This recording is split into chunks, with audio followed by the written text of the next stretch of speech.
주의 평화가 함께 하시기를 간절히 기원합니다.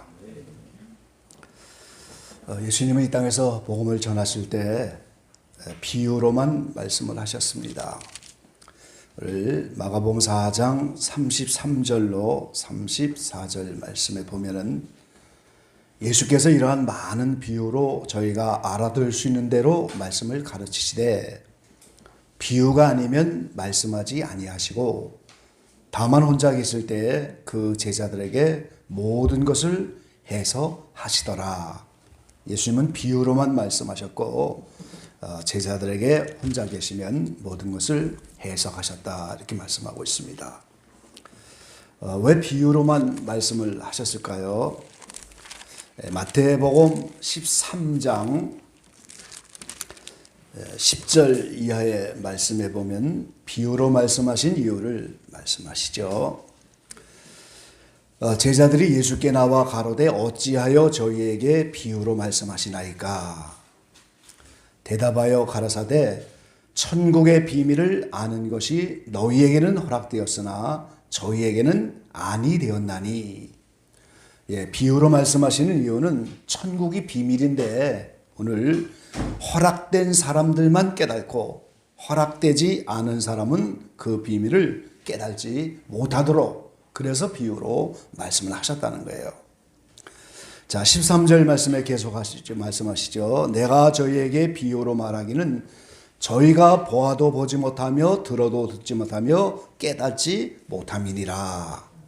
오늘 백성들이 이사야의 예언을 통해서 이 말씀이 이미 예언이 되어 있습니다. 이 백성들의 마음이 완악하여져서 그 귀는 듣기에 둔하고 눈은 감았으니 이는 눈으로 보고 귀로 듣고 마음으로 깨달아 돌이켜 내게 고침을 받을까 두려워함이라 하였느니라. 이 눈으로 보고 귀로 깨달아서 고침받으면 안 된다는 거예요. 그게 오히려 두렵다는 거예요. 그래서 깨달을 수 있는 사람만 깨달도록 허락된 사람만 그 비밀을 알도록 그래서 하나님의 자녀만 천국으로 모으시고 비밀로 이제 말씀을 비유로만 말씀하신 거예요. 그래서 모든 비유의 말씀을 우리는 깨닫도록 이렇게 힘을 써야 됩니다. 마태복음 13장 16절 17절 이렇게 말씀하셨죠. 그러나 너의 눈은 봄으로 너희의 귀는 들음으로 보기도다. 내가 진실로 너희에게 이르노니 많은 선지자와 의인이 너희 보는 것들을 보고자 하여도 보지 못하였고 너의 듣는 것들을 듣고자 하여도 듣지 못하였느니라. 이 12제자를 주님이 택하셔서 구약의 많은 선지자와 의인들이 그 비밀을 보고자 해도 보지 못했고 듣고자 해도 듣지 못했다는 거예요. 그런데 이제 예수님이 오셔서 그 비밀들을 다 말씀해 주니까 그것이 복이 있는 것이다 이렇게. 오늘 이 비유의 말씀을 잘 깨달아서 우리 복받는 우리 다 되기를 간절히 바랍니다. 많은 비유 가운데서 오늘 마가복음 4장 본문에는 자라나는 씨의 비유의 말씀입니다. 마태복음 13장에 7가지 비유를 말씀하셨는데 이 비유 속에는 들지 않는 비유고 마가복음에만 유일하게 있는 비유예요. 그래서 이 비밀의 말씀들을 모두 깨닫고 우리가 함께 복을 받게 되기를 간절히 바랍니다. 그럼 마가복음 4장에 나와 있는 오늘 자라나는 씨의 비유 여기에서 씨가 무언가 하는 거예요. 씨가 무엇인가? 자, 다시 마태복음 13장 3절 말씀으로 가면은 13장 3절에 예수께서 비유로 여러 가지를 저희에게 말씀하여 가르사되 씨를 뿌리는 자가 뿌리러 나가서 이 씨를 뿌렸는데 오늘 길가에 떨어지는 또는 돌밭에 떨어지고 또는 가시떨기 위에 또는 좋은 땅 위에 떨어져 있는 이 씨 비유를 말씀하셨어요. 그리고 이제 예수님이 아까 혼자 계실 때 해석을 하신다고 했는데 오늘 18절 19절에 해석을 하셨습니다. 그런즉 씨 뿌리는 비유를 들으라. 아무나 천국 말씀을 듣고 깨달지 못할 때는 악한 자가 와서 그 마음에 뿌리운 것을 빼앗나니 이는 곧 길가에 뿌리운 자요. 그래서 이게 하나님의 말씀, 천국 말씀이 씨라고 하는 사실을 알 수가 있는 거예요. 오늘 하나님이 씨를 뿌리는데 4가지 마음밭이 나왔는데 오늘 길가밭은 그 씨를 다 빼앗겠다는 거예요. 천국 말씀을 들어도 길가에 뿌렸기 때문에 새들이 먹어버리고 이제 전혀 싹도 나지 않는다는 거예요. 그래서 이 씨가 천국 말씀, 하나님의 말씀이다 하는 사실을 우리가 알 수가 있는 거죠. 오늘 31절, 32절에도 이제 또 비유가 나왔는데요. 또 비유를 베풀어 가라사대 천국은 마치 사람이 자기 밭에 갖다 심은 겨자씨 하나에 같으니 이는 모든 씨보다 작은 것이로되 자란 후에는 나물 버덕 커서 나무가 되매 공중의 새들이 와서 그 가지에 깃들이느니라. 이 겨자씨 비유도 바로 하나님의 말씀을 뿌리는 거예요. 그래서 그 나무가 잘 자라서 큰 나무, 다른 복음서에는 큰 나무다 그랬어요. 큰 가지, 큰 나무. 이렇게 큰 나무가 된 이후에 완전에 이르게 되면 장성한 나무가 되는 거죠. 자, 이렇게 씨는 하나님의 말씀인데 동시에 우리가 깨달아야 되는 것은 이 말씀 자체가 예수님이라는 거예요. 왜 그렇습니까? 하늘의 말씀으로 계시던 그분이 육신을 입고 오셨잖아요. 말씀이 육신이 돼요. 그 말씀 자체 씨는 예수님이에요. 그리고 그 예수님은 진리입니다. 그리고 복음이에요. 그리고 그 예수님은 생명이에요. 그리고 그 예수님은 빛이에요. 그리고 그 예수님은 사랑이에요. 그리고 그 예수님은 성령인 겁니다. 이게 다 같은 의미인 거예요. 그러니까 씨를 뿌렸다 그 말은 하나님의 사랑이 그 속에 심겨졌다 그런 말이에요. 씨를 뿌렸다는 것은 하나님의 빛이 그 속에 들어왔다 그 말이에요. 육적 생명이 아닌 하나님의 영원한 생명이 들어왔다는 거예요. 진리가 들어왔다는 거예요. 복음이 들어왔다는 거예요. 이 전부 씨 속에 포함돼서 같은 말인 겁니다. 그래서 이 모든 것 하나님의 말씀이라는 씨가 뿌려져서 싹이 나기만 하면 그 안에 진리가 들어온 것이고 복음이 들어온 것이고 생명이 들어온 것이고 그 다음에 이제 빛이 들어온 것이고 거룩함이 들어온 것이고 평화가 들어온 거예요. 세상이 줄 수 있는 평안이 그 속에 함께 들어오는 거예요. 예수님에 속한 모든 것이 다 들어오는 겁니다. 그래서 그때부터 샬롬이라는 인사를 할 수가 있는 거예요. 세상이 줄 수 있는 평안의 인사를 하게 되는 겁니다. 그래서 예수님이 초림하여 오셨을 때 씨를 뿌리러 오신 거예요. 하나님의 말씀을 뿌리러 오신 거예요. 그래서 천국 복음을 전파하셨잖아요. 동시에 사랑을 뿌리러 오신 거예요. 생명을 주시려고 오신 거예요. 성령을 주려고 오신 거예요. 그래서 예수님은 뭐라고 말씀해요? 이 불이 벌써 붙었으면 얼마나 좋겠느냐. 그 사랑의 불이 벌써 붙었다면 얼마나 좋겠느냐. 이 생명의 불이 붙었다면 얼마나 좋겠느냐. 이 성령의 불이 붙었더라면 얼마나 좋을 뻔했느냐. 계속해서 그런 말씀을 하시는 거죠.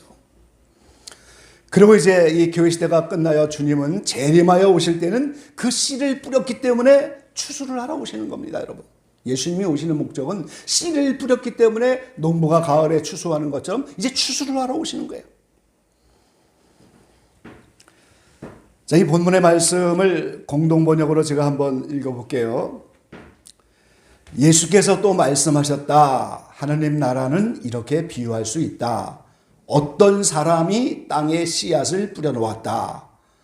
하루하루 자고 일어나서 하는 사이에 씨앗은 싹이 트고 자라나지만 그 사람은 그것이 어떻게 자라는지 모른다. 땅이 저절로 열매를 맺게 하는 것인데 처음에는 싹이 돋고 그 다음에는 이삭이 배고 마침내 이삭의 알찬 나달이 맺힌다. 곡식이 익으면 그 사람은 추수 때가 된 줄을 알고 곧 낯을 댄다. 이 개역성경에는 그 사람이란 말이 없지만 오늘 공동복음은 자세히 말씀하십니다. 어떤 사람이 씨를 뿌렸는데 그 어떤 사람, 그 사람이 때가 되면 추수하러 오신다는 거예요. 그럼 추수하러 오시는 건 누구예요? 예수님밖에 없잖아요. 그러니까 오늘 씨를 뿌린 사람이 곧 예수님이라는 사실을 우리가 알 수가 있는 거예요. 그래서 예수님이 초대교회에 오셔서 이제 오늘 온 세상에 복음을 전했고 그 이후로 많은 전도자들과 성령의 감동으로 오늘 우리의 일까지 그 씨앗을 지금까지 뿌린 거예요. 근데 때가 되면 그 주님이 재림하여 오시면 바로 추수하러 오시는 것이다 그 말이에요. 그 사람이 추수하러 오는 거예요. 씨앗을 뿌린 그 사람이 오는 거예요. 그럼 두 번째 여기 땅이 무엇인가 하는 거죠. 이 땅은 사람의 마음입니다. 우리 마음에 바친 거예요. 예수님이 오셔서 말씀을 전하고 그 말씀을 받아 사도들이 또 증거하고 그렇게 돼서 모아져 정리된 것이 신약 성경이잖아요, 지금. 그래서 오늘날까지 그 말씀이 전파돼서 교회를 통하여 복음 전도를 통해서 많은 영혼들에게 전파되는데 그게 전부 사람들의 마음에 뿌려지는 거예요. 그래서 이 법당 밭은 사람의 마음입니다. 그럼 세 번째, 씨를 뿌리는 목적이 뭐냐 하는 거예요. 왜 예수님이 말씀을 뿌리고 사랑을 뿌리고 왜 씨를 뿌리느냐. 열매가 익으면 추수를 할 목적으로 씨를 뿌린 거예요. 이 세상에서 모든 농부가 다 열매를 맺기 위해서 농사를 하잖아요. 하나님의 농사도 마찬가지인 겁니다. 지금 하나님의 말씀의 씨를 예수님이라는 이분이 오셔서 그 씨앗을 뿌린 것은 열매를 맺으면 추수할 목적으로 그것 때문에 씨앗을 뿌린 거예요, 지금. 그래서 오늘 사람들의 마음이라는 밭에, 마음의 땅에 하나님의 말씀이 뿌려지면 반드시 오늘 익은 열매가 되어야 된다는 거예요. 주님이 추수할 만큼 익은 열매가 되어야 한다는 거예요. 그래서 그 익은 열매가 되기 위해서는 오늘 단계가 있다 하는 사실을 본문을 통해서 알 수가 있는 겁니다. 28절에 말씀하셨죠. 땅이 스스로 열매를 맺되 처음에는 싹이요, 다음에는 이삭이요, 그 다음에는 이삭에 충실한 곡식이라 그랬어요. 싹도 안 났는데 어떻게 열매를 맺겠어요, 우리가? 반드시 싹이 나야죠. 그 다음에 이삭이 돼야 되고, 그러고 나서 이제 이삭에 충실한 곡식이 나타나는 거예요. 그래서 그걸 열매가 익으면 낫을 대나니 그랬어요. 그래서 오늘 하나님의 말씀을 듣는 모든 마음의 밭을 가진 모든 사람들은 예수님이 추수할 만큼 곡식으로 자라나야 되고 그 이삭이 자라서 열매가 되어져야 된다는 거예요. 그래서 열매가 되기까지는 단계가 있다 하는 사실을 알 수가 있어요. 그럼 최종적으로 익은 열매가 되어진다고 하는 것이 무엇이냐 그 말이에요. 우리 요한일서 3장 한번 말씀 찾아보시죠.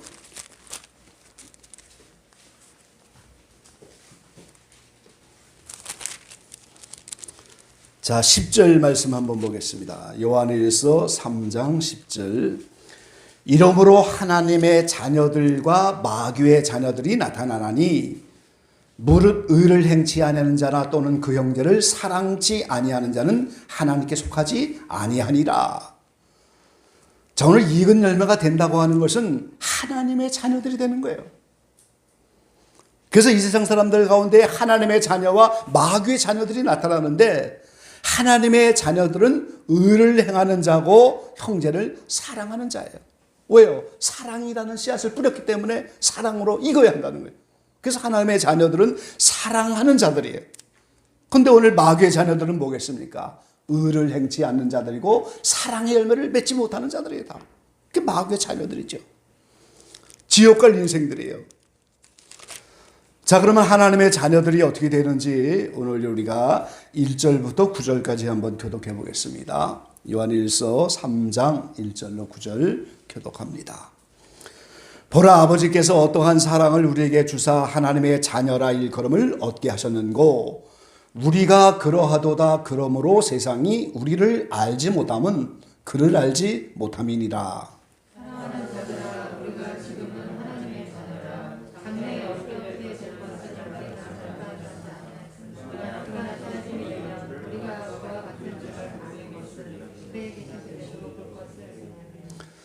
주를 향하여 이 소망을 가진 자마다 그의 깨끗하심과 같이 자기를 깨끗하게 하느니라. 그가 우리 죄를 없이 하려고 나타나신 바 된 것을 너희가 아나니 그에게는 죄가 없느니라.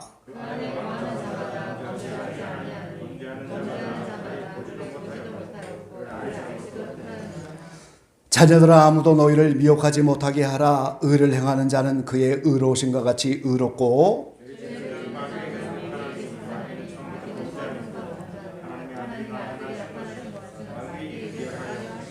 구절입니다. 함께 하나님께로서 난 자마다 죄를 짓지 아니하나니 이는 하나님의 씨가 그의 속에 거함이요 저도 범죄치 못하는 것은 하나님께로서 났습니다. 아멘.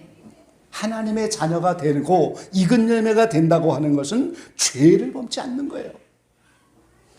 아무 죄가 없으신 예수님이 씨가 돼서 나타났기 때문에 하나님께서 난 자마다 죄를 짓지 않고 하나님의 씨가 그 속에 있다 그랬어요. 예수님을 영접했는데 그 예수님은 하나님의 씨고 그분은 사랑이잖아요. 그러니까 그 사랑이 우리 안에 들어와서 그 사랑 안에 익은 열매가 됐으니까 죄를 짓지 않는 거예요. 그게 하나님의 자녀입니다, 여러분. 죄를 짓는 자마다 불법을 행하는 자예요. 그래서 오늘 미혹받으면 안 돼요. 죄를 짓고 있으면서도 하나님 앞에 나갈 수 있다고 하는 이 믿음이 미혹하는 거예요, 지금. 우리는 죄를 가지고는 하나님께 나갈 수가 없는 겁니다, 여러분. 그래서 하나님의 자녀는 죄를 짓지 않는 게, 그걸 우리는 익은 열매가 됐다고 하는 거예요. 자, 2절 말씀 다시 보겠습니다. 사랑하는 자들아, 우리가 지금은 하나님의 자녀라. 장래에 어떻게 될 것은 아직 나타나지 아니하였으나 그가 나타나심이 되면 우리가 그와 같은 줄을 아는 것은 그에 계신 그대로 볼 것을 인함이니. 자, 예수님이 장래에 나타나겠죠. 그럼 하나님의 자녀들이 예수님과 같이 되어지는데 그 나타나신 예수님은 어떻게 되셨어요? 부활체로 나타나시는 거예요. 재림하여 오실 때 그분은 부활체로 나타나는 거예요. 그럼 우리도 어떻게 돼요? 그와 같이 된다는 거예요. 그와 같이. 그러니까 오늘 우리도 부활체를 입어야 되는 거예요. 그 예수님을 계신 그대로 볼 것이다 그랬잖아요. 부활체로 변한 예수님을 오늘 가장 가까운 막달라 마리도 알아보지 못했어요, 지금. 근데 우리는 같은 부활체를 입고 이제는 그 예수님을 있는 그대로 보는 거예요. 그게 오늘 부르심의 목적이라요. 그 아들의 예수의 형상을 본받게 하려고 부르셨다고 하는데 그 예수의 형상이 바로 부활이란 말이죠. 그러니까 오늘 우리는 이 부활에 이르러야 되는 거예요. 부활이신 그분이 나타나시는데 그와 같다는 거죠, 우리가. 계신 그대로 보는. 그래서 이 소망을 가진 자마다 예수님이 오시면 추수하러 오시는 그분 앞에 오늘 우리가 부활체를 입고 예수님과 같은 형상을 입고 계신 그대로를 보는 이 소망을 가진 자마다 어떻게 해요? 그가 깨끗하심처럼 자기를 깨끗하게 한다고. 그게 죄를 없이 하는 거예요. 그분은 깨끗한 분인데 나는 더러운 상태에서 그분을 만날 수 없는 거예요. 그분이 깨끗하심처럼 자기도 깨끗하게 해야 되고 그것이 죄를 없게 하는 거고 그것이 하나님의 자녀가 되어지는 거예요. 그걸 우리는 익은 열매가 돼서 추수하게 된다고 말하는 거예요.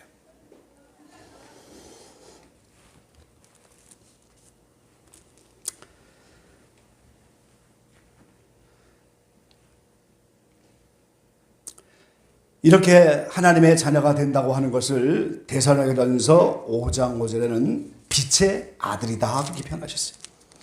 낮의 아들이다 그렇게 표현하셨어요. 데살로니가전서 5장 5절 말씀에 보면은 이제 거기에 휴거에 대해서 말씀을 하시면서 말씀하고 있죠. 너희는 다 빛의 아들이요 낮의 아들이라 우리가 밤이나 어두움에 속하지 아니하나니 그랬어요. 어둠에 있는 자들은 4절 말씀해 보니까 다 도적과 같이 임하는데 오늘 빛의 아들 낮의 아들 어둠에 속하지 않은 자들에게는 도적과 같이 이르지 않는다는 거예요. 알 수 있다는 거예요. 주님 보시는 건. 그래서 하나님의 자녀가 되는 것은 빛의 아들이 되는 것이고 낮의 아들이 되는 거예요. 어둠에 속하지 않았다 그 말이에요. 죄를 행하지 않는다는 거지요. 마음으로도 범죄하지 않는다는 뜻이에요. 그 다음에 익은 열매가 된다고 하는 것은 로마서 5장의 말씀처럼 환난은 연단을 연다는 소망을 그 소망은 무슨 하나님의 사랑이 부어졌다 그랬잖아요. 그 마음. 하나님의 사랑이 마음에 부어지는 거예요. 그게 오늘 익은 열매가 되는 거예요. 왜요? 씨앗이 뿌려진데 그 씨 자체가 사랑이시니까 사랑이 심겨진 거란 말이죠. 그래서 우리가 사랑의 사람이 되어지는 거예요. 익은 열매가 된다고 하는 사실은. 그리고 이제 그것을 우리는 거룩해졌다, 경건해졌다 이렇게 말하는 거예요. 죄가 없으니까. 그리고 정욕을 애정과 욕망이라는 정욕을 다 십자가에 못 박았기 때문에. 그리고 또 다른 말로 그거를 진리가 너희를 자유케 한다고 했는데 오늘 말씀인 진리를 통해서 죄에서 해방이 되니까 마귀로부터 자유롭고 모든 것이 자유로워진 거예요. 바람과 같은 존재가 되는 거예요. 오늘 니고데모에게 오셔서 물과 성령으로 거듭나야 된다고 했는데 그 거듭나는 것이 바람이 어디로 와서 어디로 간지 모른다고 하잖아요. 바람과 같은 존재가 되는 거예요. 얼마나 자유로워요. 그래서 오늘 하나님의 말씀에 씨앗을 받고 하나님의 사랑이 심겨지고 하나님의 빛이 온 사람들은 이것이 자라나야 돼요. 어린아이가 단계가 있고 그래서 청년, 아비의 단계가 있는 것처럼 싹이 나고 이삭이 패고 그 다음에 곡식이 돼서 오늘 하나님의 추수를 받을 수 있는 거기까지 자라나야 되는 거예요. 우리가 점점 아이들이 자라면 나중에 그 사람 철이 났다 그러세요. 철이 났다. 어른이 됐다는 거예요. 철이 났다는 거. 신앙도 마찬가지인 겁니다, 여러분. 신앙에 철이 나야 되는 거예요. 그게 아비의 신앙이 되는 거예요, 여러분. 신앙이 철이 나야 됩니다. 사람도 철이 안 나면 힘들죠. 부모도 몰라보고 철이 안 나면 세상살이를 몰라보는, 안 하고 있는 사는 거예요. 마찬가지로 오늘 신앙에 철이 안 나면 똑같은 겁니다. 신앙에 철이 나야 돼요. 자, 마지막으로 이렇게 익은 열매가 돼서 추수하는 것이 씨를 뿌리는 목적인데, 오늘 마지막으로 땅이 네 번째 스스로 열매를 맺대 그랬어요. 스스로 열매를 맺대. 이제 본문 가운데 4장 28절에 보면 땅이 스스로 열매를 맺는다. 제가 아까 읽어드린 공동 번역에는 땅이 저절로 열매를 맺대 이렇게 했어요. 저절로 열매를 맺는다 그랬어요. 이게 무슨 의미입니까? 여러분, 씨앗이 땅에 떨어지면 그 땅이 할 일이 있어요, 없어요? 땅은 아무것도 할 일이 없는 거예요, 지금. 땅이 무슨 일을 해요? 자연적으로 햇빛이 찾아오는 것이고, 바람이 불어주는 것이고, 농부가 거름을 주는 것이고, 비료를 주는 것이고, 물을 공급하는 것도 농부가 하는 거잖아요, 전부. 다만 그 땅이 씨앗이 심겨졌기 때문에 그 씨 안에 들어있는 생명의 역사가 나타나는 것 뿐이에요, 지금. 믿습니까, 여러분? 땅이 할 일은 아무것도 없는 거예요, 지금. 그렇게 저절로 열매를 맺는 거예요, 지금. 햇빛이란 조건이 있고, 물이라는 조건이 있고, 바람이란 조건이 있고, 여러 가지 거름도 주고, 잡초를 제거하고, 이게 다 하나님의 은혜로 되어지는 거예요. 땅은 아무것도 할 일이 없어요, 지금. 여러분, 토기장이가 진흙 한 덩어리로 그릇을 빚는데, 그 토기장이의 진흙이 할 일이 있어요, 없어요? 아무것도 할 일이 없어요. 토기장인 주인이 쓰기 합당한 그릇으로 만드는데 그냥 따라가는 것 뿐이에요, 지금. 아무것도 할 일이 없어요. 석수장이가 돌멩이다 큰 작품을 만들어 돌을 깨기 시작하고 얼굴을 만들고 형상을 만드는데 돌 입장에서 해야 할 일이 있어요? 아무것도 할 일이 없어요. 그냥 다 맡겼을 뿐이에요.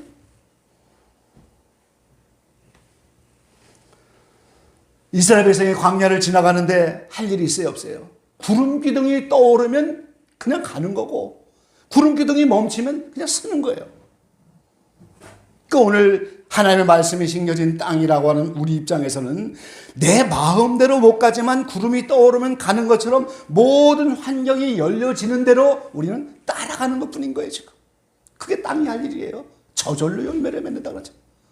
밤낮 자고 깨고 하는 중에 저절로 열매를 맺는다. 이게 무슨 말이겠어요? 창세기에 밤이 오고 낮이 오면서 6개의 가정이 지나니까 그때 비로소 완전한 사람이 나타나잖아요. 남자 여자가.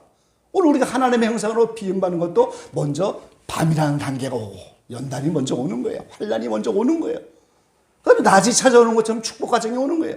이거를 반복하면서 밤낮 지나면서 깨고 자고 먹고 마시고, 땅은 그냥 시간 가는 대로 저절로 열매를 맺는 거예요. 그 안에 있는 씨의 작용으로 그렇게 되는 거다 그 말이죠.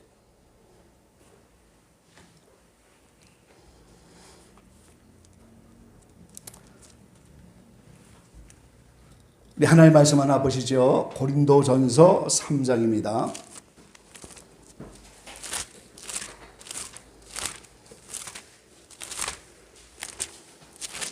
고린도전서 3장 4절부터 7절까지 같이 한번 보시죠. 어떤 이는 말하되 나는 바울에게라 하고 다른 이는 나는 아볼로에게라 하니 너희가 사람이 아니리요. 그런즉 아볼로는 무엇이며 바울은 무엇이며 저희는 주께서 각각 주신 대로 너희로 하여금 믿게 한 사역자들이니라. 나는 심었고 아볼로는 물을 주었으되 오직 하나님은 자라나게 하셨나니 그런즉 심는 이나 물 주는 이는 아무것도 아니로되 오직 자라나게 하시는 하나님뿐이니라. 아멘. 심은 사람 때문에 오늘 나는 것이 아니고 오늘 걸음을 준 사람 때문에 물을 준 사람 때문에 자라는 게 아니에요. 하나님이 자라게 하시는 거죠. 생명의 역사는 오직 하나님께만 달려있는 거예요. 그러니까 오늘 우리 안에 떨어진 하나님의 말씀이란 씨앗과 우리 안에 있는 그 사랑이 또 우리 안에 있는 빛이 이것이 자라고 하는 것, 그 땅은 그냥 밤낮 자고 일어나면서 연단과 또 축복과 이런 환경을 통해서 형통과 곤고가 번갈아 오는데 하나님은 우리에게 가장 알맞는 환경을 주시는 거예요. 그럼 그거를 알아채고 순종하고 믿음으로 받아서 따라가는 것만 하는 거예요. 우리는. 믿습니까 여러분? 그러니까 계시록 14장에 14만 4천 명이라고 하는 예수님이 추수하러 오셔서 처음 익은 열매들은 어떻게 했어요? 어린 양이 어디로 인도하든지 따라가는 자들이다 그랬어요. 구름 기둥이 떠오르면 가고 멈추면 서는 것처럼 어린 양 되는 예수님이 어디로 인도하든지 그건 무슨 환경이 나타나든지 그게 하나님의 뜻인 줄 알고 따라가는 것뿐인 거예요. 우리가 땅은 할 일 그것밖에 없어요.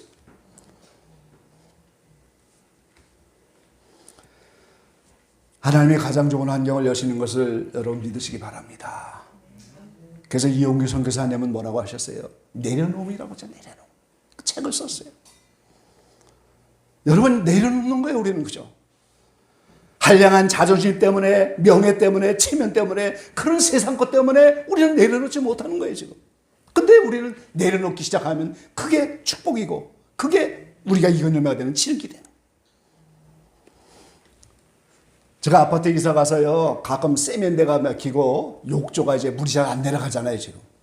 제가 그걸 여러 번 하면서 기술자가 됐어요. 세면대는 뭐 다 남자들 이거 뜯을 수가 있으니까 치는데 욕조는 뚫기가 쉽지 않아요. 그건 아무것도 없으니까. 혹시 막힌 분은 저한테 연락하세요. 제가 무료로 해줄 용의가 있으니까 기술자가 됐어요. 몇 번 하다 보니까 거기에 뭐 머리카락도 끼고 뭐 거기에 비누 뭐 때 뭐 근데 어느 날 들어보니까 거기에 이물질이 딱 큰 게 껴있는 거예요. 플라스틱 같은 뭐가 큰 게 껴있으니까 그것 때문에 안 늘어요. 근데 그 큰 거가 뻥 뚫어지니까 어떻게 돼요? 나머지는 쉽게 나가요. 우리의 소유라고 하는 것 중에 가장 큰 것이 먼저 끼어져 나가면 작은 것들은 쉽게 버릴 수가 있어요. 그 큰 것도 버렸는데 조그만 거 왜 못 버려요? 그런데 조그만 거 아무리 버려도 큰 것이 하나 안 버려지면 어떻게 돼요? 뚫기가 어려운 거예요. 큰 거를 버려야 돼요. 하나님은 될 수 있으면 큰 것이 깨어지고 그래서 이스라엘 백성이 광야 40년을 가면서 고라의 폐역이라고 하는데 그때는 60만 년 중에 3분의 1에서 4분의 1이 깨지는 과정이에요. 할렐루야. 얼마나 큰 축복이에요. 빠르면 6개월 늦으면 1년 반 사이에 내 자아 60만 중에 3분의 1이 깨져나간다니까요. 거의 3차 연단을 맛보는 거예요. 그래서 그게 많은 소유를 버리는 거죠. 그러니까 오늘 우리의 환경에서 하나님은 제일 큰 거를 버릴 수 있는 환경을 계속 주는데 오늘 우리가 그 한량한 체면 때문에 명예 자존심 때문에 그걸 못 버리니까 자꾸만 하나님은 환경 가운데 조그만 것들을 버리도록 자꾸 이걸 버릴 수는 없으니까 우리를 어떻게든지 천국으로 데려가서 하나님의 자녀가 되어야 되는데 오늘 하나님의 자녀들은 죄가 없어야 되잖아요. 지금. 빛의 자녀들이 되어야 되죠. 어둠이 없어야 돼요. 그걸 깨트리는데 큰 거를 깨트리길 원하시지만 그걸 못하는 거예요. 사람들이. 땅은 아무것도 할 일이 없는 거예요, 여러분.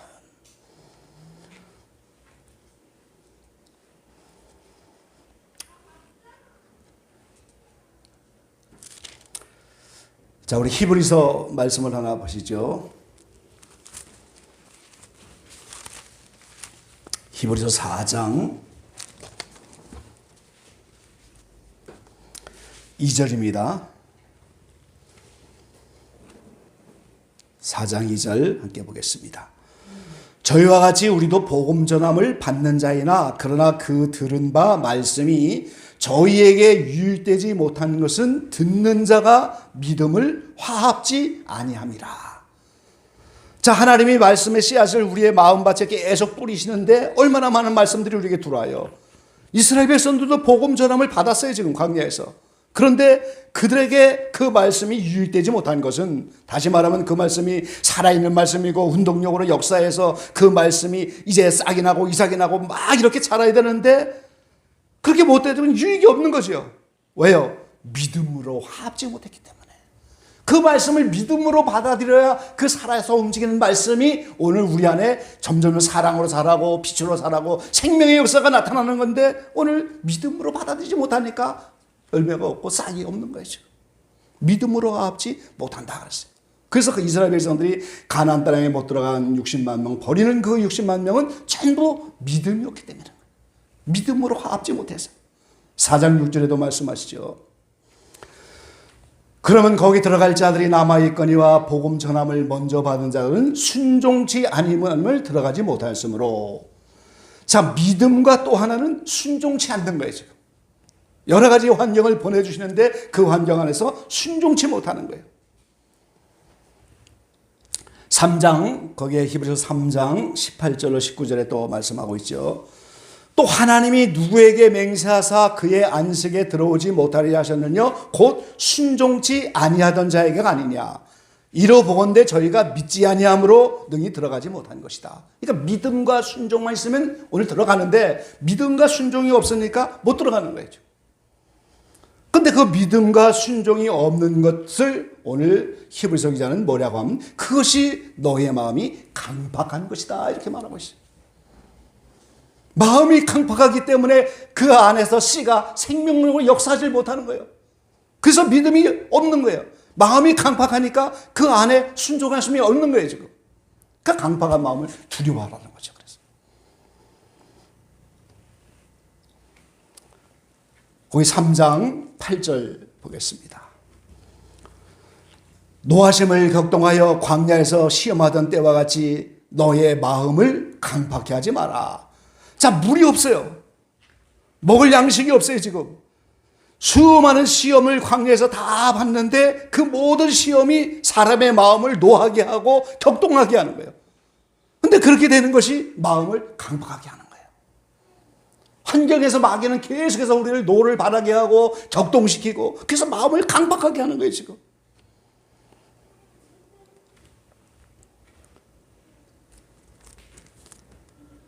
(13절에도) 말씀하고 있습니다. 오직 오늘이라 일컫는 동안에 매일 피차 권면하여 너희 중에 누구든지 죄의 유혹으로 강팍하게 됨을 면하라 그랬어요. 강팍한 게 무슨 죄인 거예요 지금. 제일 문제입니다 지금. 15절에도 말씀하셨죠. 성경에 일렀을 때 오늘날 너희가 그의 음성을 듣거든 노하심을 격동할 때와 같이 너희 마음을 강팍하게 하지 말라 그랬어요.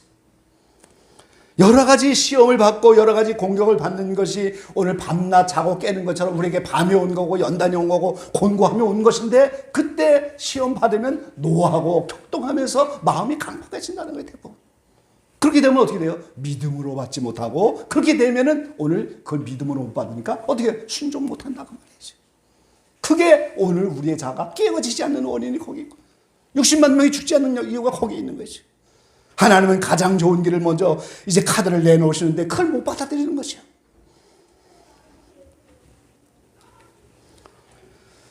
저는 저희 교단에 와서 여러 교회를 섭렵하게 됐는데요. 그 모든 교회가 전부 저에게는 소유였어요. 어떤 데는 교단 안에서 제일 큰 교회인데 그래도 그걸 버리는 게 소유예요. 그런데 오늘 하나님이 버리라니까 어때요? 그 권고를 받고 그 다음날로 사표를 내렸어요. 가장 큰 거를 버리니까 이제는 어떤 거든지 버릴 수가 있어요. 오늘 우리는 큰 것을 버릴 줄 알아야 돼요.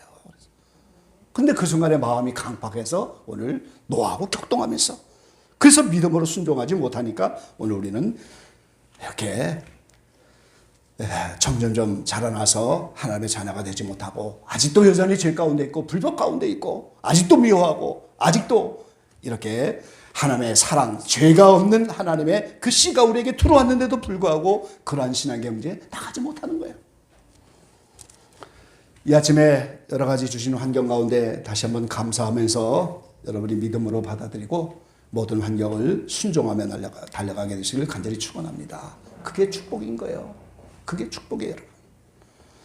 그래서 오늘 땅은 스스로 열매를 맺고 저절로 열매를 맺는 거고 오늘 씨 안에 생명력이 있어서 그것의 역사로 되는데 오늘 우리 마음에서는 예스하고 아멘하고 동의하는 것밖에 아무것도 할 일이 없는 거예요. 아멘으로 받아들이면서 오늘 여러분의 믿음이 성큼성큼 자라나시고 많은 열매로 주님께 영광 돌리고 또 주님이 추수하러 올 날이 바로 코앞에 닥쳤는데 우리가 익은 열매로 나가지 못한다면 우리는 환난 가운데 많은 어려움을 겪을 수밖에 없는 거예요. 아무 죄가 없는 예수님이 여러분 안에 씨로 뿌려졌고 그것이 곧 말씀이 뿌려진 것이고 복음과 진리가 뿌려진 것이고 그것이 사랑이 뿌려진 것이고 그것이 생명이 뿌려진 것이고 샬롬이 뿌려진 것이고 그것이 오늘 거룩이 뿌려진 예수님의 모든 속성이 다 뿌려진 거예요. 예수님의 형상을 본받아 부활까지 나가서 오늘 하나님의 추수를 이렇게 받을 수 있는 저와 여러분 되시기를 이 아침에 간절히 축원합니다. 기도하겠습니다. 사랑하신 예수님 감사합니다. 예수님이라고 하는 말씀의 씨앗이 오래전에 우리의 삶에 내 마음속에 들어왔습니다. 예수님은 말씀이셨는데 육신을 입고 이 땅에 오셨지만 그 씨는 여전히 말씀이고 복음이고 진리고 생명이고 성령이고 오늘 평화고 거룩함이고 사랑이고 빛입니다. 이렇게 오랜 세월 하나님의 말씀을 받으면서 오늘 혹시나 우리의 마음이 강팍하여 믿음으로 순종치 못하여 그 씨가 자라지 못했는지 싹이 나지 못하는지 다시 한번 자신을 돌아보는 이 아침이 되게 하시고 이제는 씨앗을 부르신 주님이 바로 그 씨앗을 부린 그 사람이 추수하러 올 그 날이 코앞에 이르렀는데 오늘 주님 앞에 익은 열매로 합당한 자로 서 있는지 자신을 돌아보게 하시고 먼저 우리 환경 가운데 소유된 큰 것을 버려 나머지 작은 것을 쉽게 버릴 수 있는 우리 모두가 되게 축복하여 주십시오. 주님의 도우심으로 모든 것을 이룰 줄로 믿사오니 함께해 주시고 역사해 주십시오. 예수님의 이름으로 감사하며 기도 올려옵나이다. 아멘.